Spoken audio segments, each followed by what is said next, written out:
Baiklah, kembali lagi bersama kami di DJ Finansial. Kali ini kita akan membahas tentang saham ADCP atau PT Adi Komuter Properti Tbk.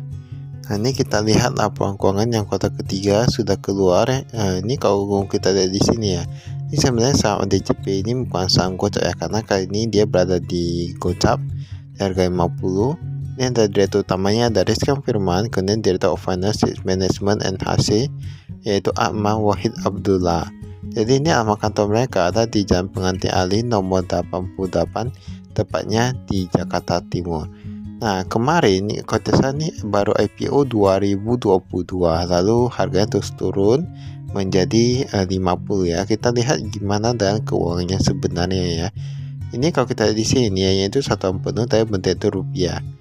Kas dan setara kas, ini kas dan bank kita lihat 283 miliaran sekarang menjadi 174 miliaran.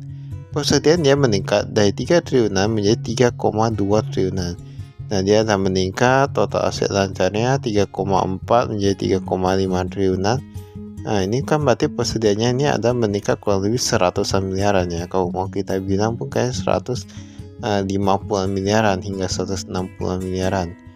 Dan nanti kita lihat gimana kinerjanya ya. Total asetnya 6,6 triliunan sekarang menjadi 6,7 triliunan. Nah, itu kan dia ada aset lancar, ada aset lancar tadi. Ini total hutangnya yang jangka pendek kita lihat dari 2,5 triliunan sekarang menjadi 2,4 triliunan. Berarti dia kan berkurang ya. Ini cukup bagus untuk yang jangka pendek. Dan kita belum tahu yang jangka panjang. Tambeng bagi jatuh tempo dalam 1 tahun, wah dia meningkat. Berarti ini yang dari jangka panjang ya. Menjadi jangka pendek 146 miliaran ya. Tapi bisa juga dari yang lain. Ini total hutangnya kita lihat dari 4,069 triliunan sekarang menjadi 4,098 triliunan. Berarti kalau lebih dia meningkat sekitar 30 miliaran, 20 hingga 30 miliaran. Nah, 20 hingga 30 miliaran ya. Sedangkan ekuitasnya kita lihat dia hampir sama juga ya. Berarti ini peningkatan antara ekuitas dan EBITDA hampir sama juga. Lalu pendapatan usahanya pun menurun. Beban usaha, dia menurun. Berarti mereka lagi efisiensi nih.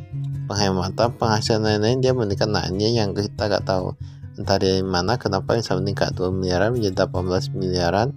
Tanpa tahun berjalan dari 26 miliaran sekarang menjadi 30 miliaran. Kalau kita lihat di sini, ini sebenarnya penjualannya menurun, tapi karena mereka efisiensi dan lalu ada penghasilan lain-lain, makanya dia bisa jadi untungnya bertambah ya. Nah, jadi dia bukan karena pure penjualan.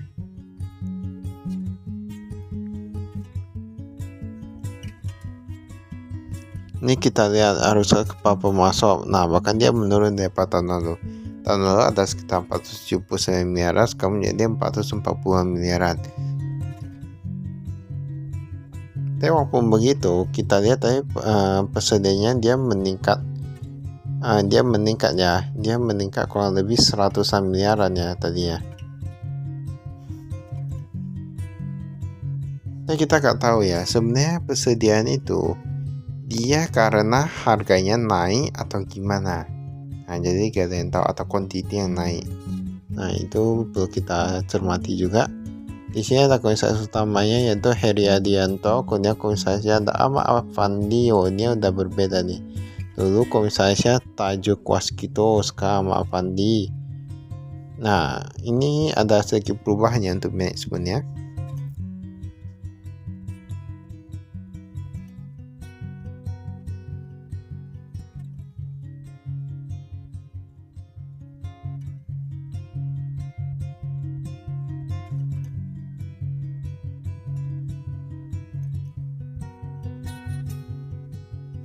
Ini kita lihat kasnya, kas dan banknya. Nah, ini kas yang di tangan dari 2 miliaran menjadi 1,8 miliaran. Kemudian yang kas yang pihak berhasil, wah ini Bank Rakyat Indonesia, Bank Negara Indonesia. Ini berarti BUMN ini ya.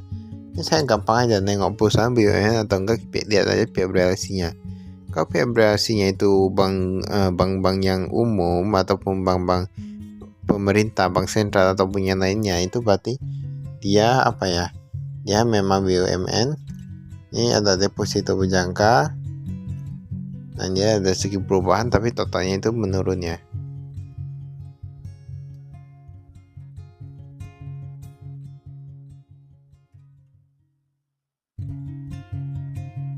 Tingkat suku bunga deposito berjangka, maka dia kok menurun ya di sini ya. Ini piutang usaha, kalau kita lihat di sini ini meningkat juga nih, tapi dia ada yang catatan kerugian nilai sebesar 2,9 miliaran, bahkan meningkat dari tahun lalu loh. Ke tahun lalu sekitar 2 miliaran saja. Ini pihak berasing kita bisa lihat di sini.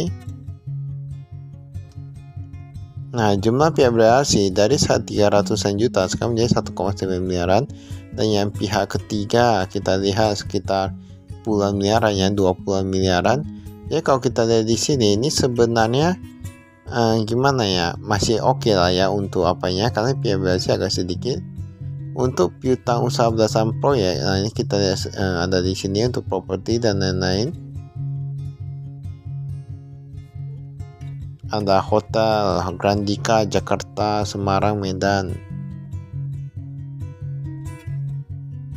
Nah, ini dia yang piutangnya lebih dari 24 bulan sampai 36 bulan, 2 sampai 3 tahun, sekitar 17 miliaran. Bahkan dia meningkat dari tahun lalu. Tahun lalu sekitar 15 miliaran saja, sekarang menjadi 17 miliaran. Dia terus meningkat ya nih ya. Jadi ini perlu kita perhatikan. Cash flow-nya juga, cash flow juga penting. Kalau gak ada cash flow, cash gak ada, gimana lakukan apa operasionalnya.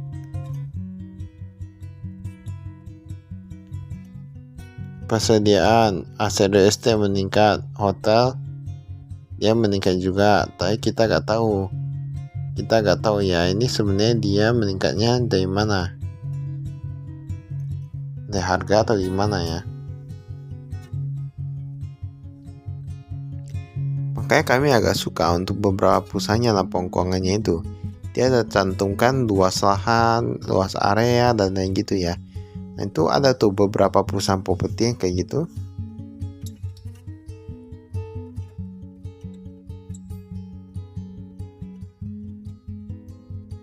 Ini lokasinya banyak RT ya di sini ya.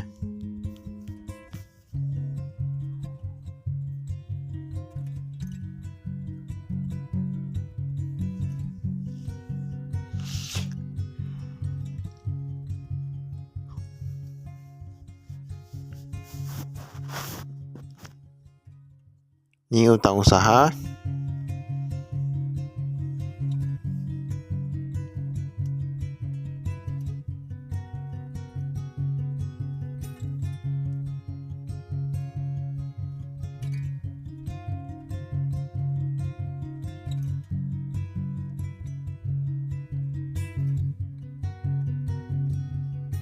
Ini utang usaha kita lihat di sini.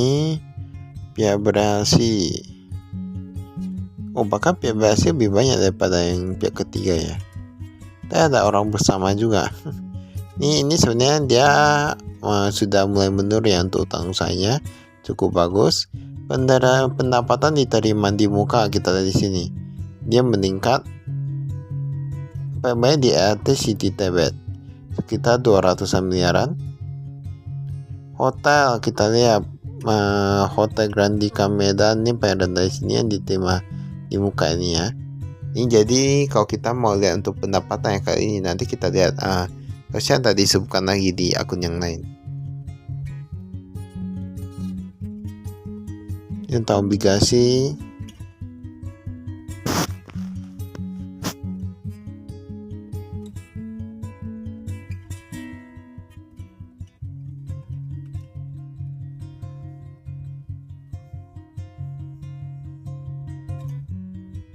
Utang lembaga keuangan PT Indonesia Infrastructure Finance. Oh, ada juga yang kayak gitu ya, Indonesia Infrastructure Finance. Nah, ini pendapatan usaha. Kalau kita lihat di sini, ini ada yang baru, Mega Graha Citra Perkasa. Ini apakah proyek baru atau gimana? Gak ada yang tahu ya. Bisa dicek atau ada yang tahu bisa tahu di kolom komentar. Ini ada Adi City Sentul paling banyak, tapi udah mulai berkurang nilainya.